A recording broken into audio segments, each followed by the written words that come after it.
Alright Reddit. What are some of the biggest movie plot holes that you know of?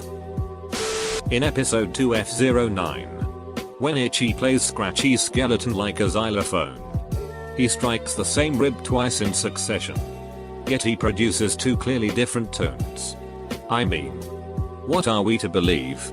That this is some sort of magic xylophone or something? Boy, I really hope somebody got fired for that blunder. In the Toy Story movies, toys come alive and talk. Toys can't come alive and talk. In Toy Story, Buzz falls into dead mode when humans are around, even though he just believed he's a toy.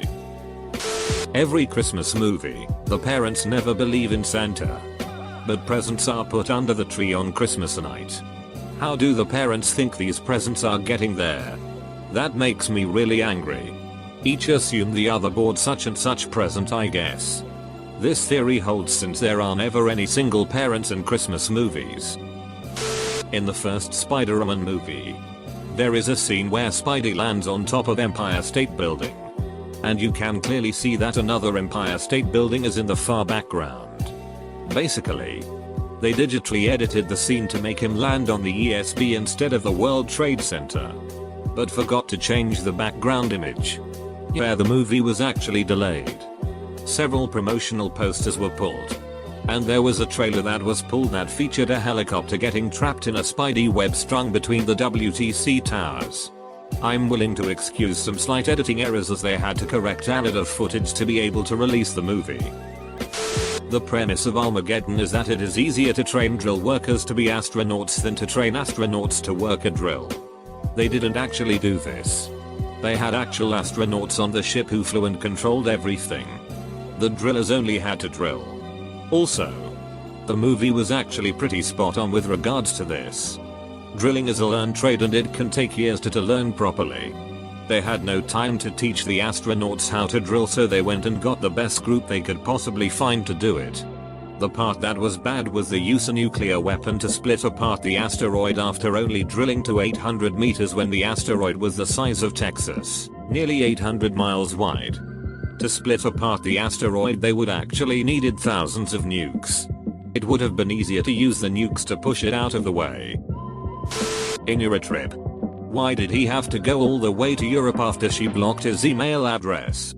Couldn't he have sent her an email from a different email address?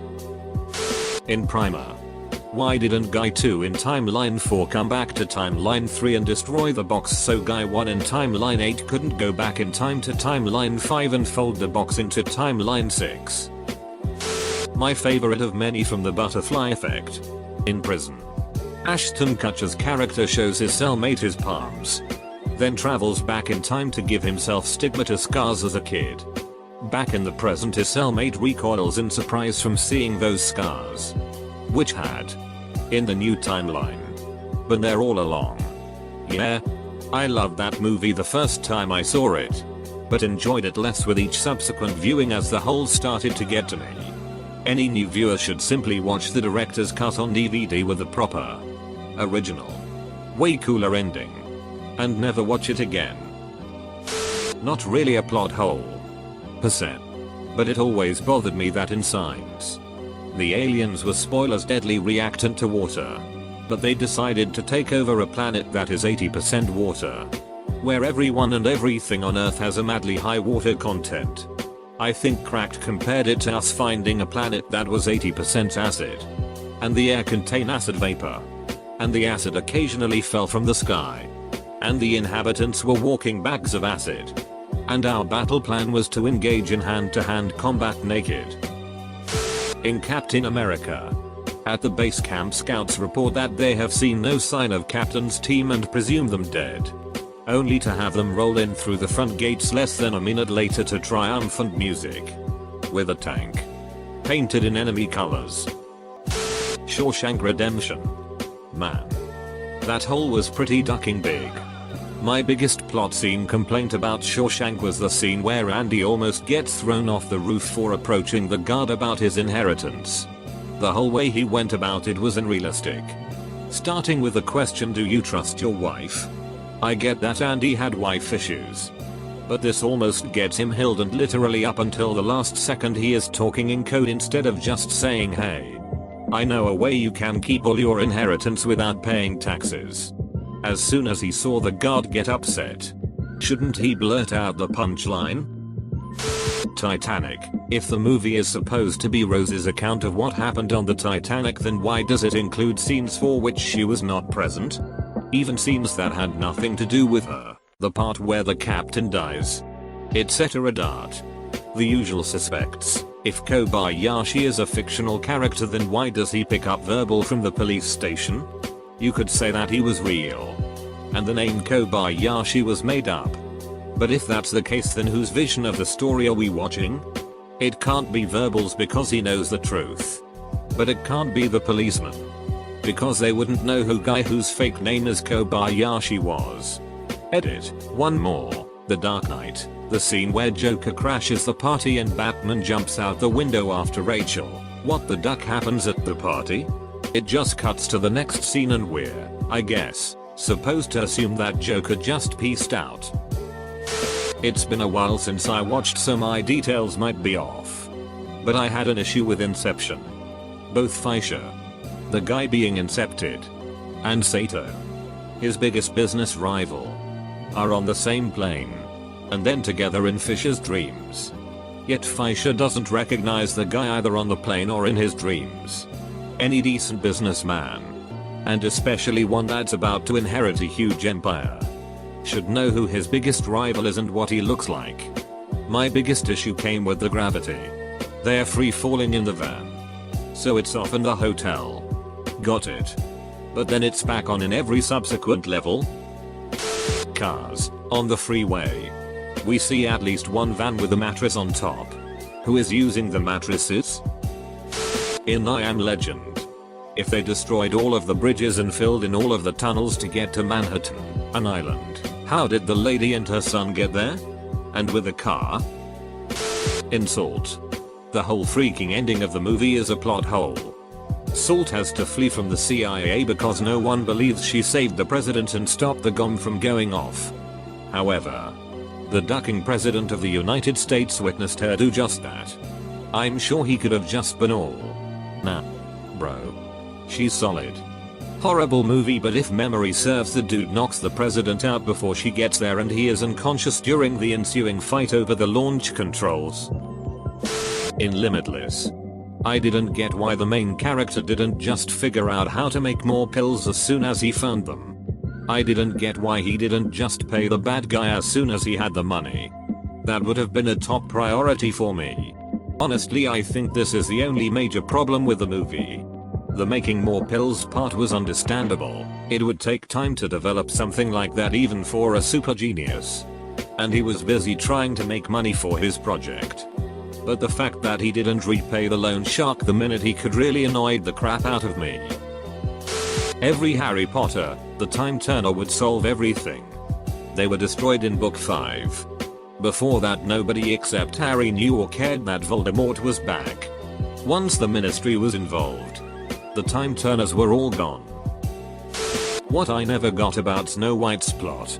Her evil stepmother is vain, wanting to be the hottest woman in the kingdom. And the mirror tells her, sorry, no, that's Snow White. Well, while the queen has some milfage going on. She's passing 40 years old. Maybe 50.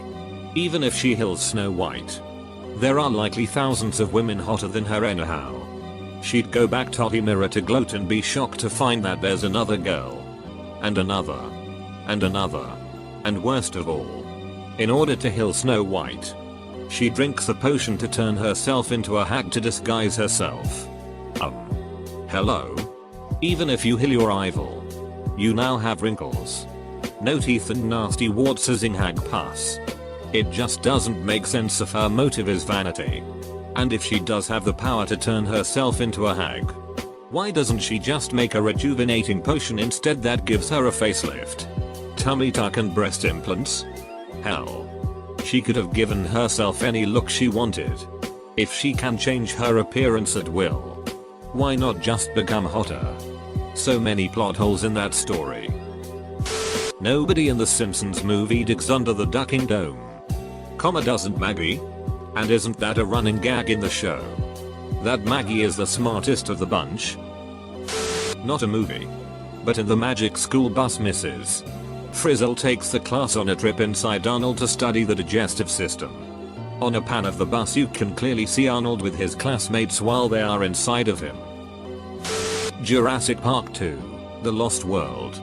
The ship that the T-Rex and baby are on crashes into the docks because all the people on the ship, including on the bridge, have been eaten. Who ate them? The T-Rex and baby were in the cargo hold the whole time. More recently, in the Avengers. In one scene, the Hulk is a complete maniac unable to control who he's attacking and cannot be reasoned with. The next time he transforms into the Hulk, not only is he fully cognizant of what he's doing and whose side he's on, he's capable of witty one-liners and controlling when the hell he transforms. Someone in another thread said that in the original story, Captain America uses his blood to give Banner more control over himself. Or it was something like that. If this is the case, they couldn't take 5 minutes in the movie to explain this. Edit, to all the answers saying it was Loki's staff. Dare. I felt like the preamble up to that point already made it sound like Hulk was uncontrollable. Remember how they were very reluctant to bring him on board in the first place? Everyone was terrified of him getting angry even before the whole Loki staff ploy. Which indicated to me that he was always considered unstable when he transformed to Hulk. Terminator 2, Arnold melts himself down to rid the present of his technology, but forgets to bring his arm that was ripped off a few minutes earlier. I love Batman Begins and all, and it feels sacrilegious to be posting negatively about Christopher Nolan's Batman series on Reddit. But Ra's al Ghul was planning on giving the toxin to all of Gotham by vaporizing the water supply. Whatever happened to the fact that humans are mostly comprised of water themselves? Also smaller thing, but I have always loved that in Spider-Man 2 Doc Ock needs tritium for his reactor. You know, the same tritium that is an isotope of hydrogen and is used in some glow-in-the-dark watch dials and such. The new Star Trek movie. Kirk destroyed the giant drill of doom with a damn blaster? Really? Earth Vulcan didn't have any aircraft that could have at bare minimum kamikazed into that sob. National Treasure 2. How does finding the lost city prove that his relative wasn't a part of the Lincoln assassination? You're right. This would have made more sense if they were to steal the Declaration of Independence. The first Transformers movie. Where the hell was Barricade during the final fight? Second Transformers movie. Firstly, how come there's a giant laser thingy inside the Great Pyramid yet no one out of all the centuries of examination noticed it? Secondly, why did I sit through that pile of it? I'd say the biggest plot hole, and one of the most well-known plot holes, is Indiana Jones riding the top of a submarine across the sea. I mean, I guess it would work if the boat didn't submerge. Or if one of the Nazis left a hatch unlocked. German U-boats were diesel powered, so they needed air to run. They could only submerge for relatively short periods of time, typically just to attack. Given the distance from Egypt to Germany, they probably stayed at the surface the entire trip. The virus upload in Independence Day. This was explained. Apparently since the craft landed they had been reverse engineering the shit out of it. Most of our technology was reverse engineered from that spacecraft, and since our technology came from that, they were able to interface with the crashed ship. The Battle for Los Angeles. Fault tolerance. Really? Why does every alien movie, who has far superior technology, never use fault tolerance? They always use a single point of failure.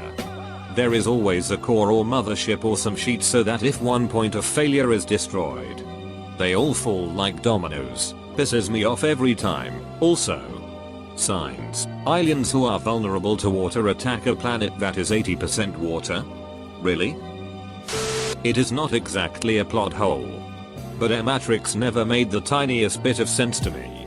Apparently there are intelligent machines expending exorbitant of energy to run a VR environment for humans they use to produce this energy.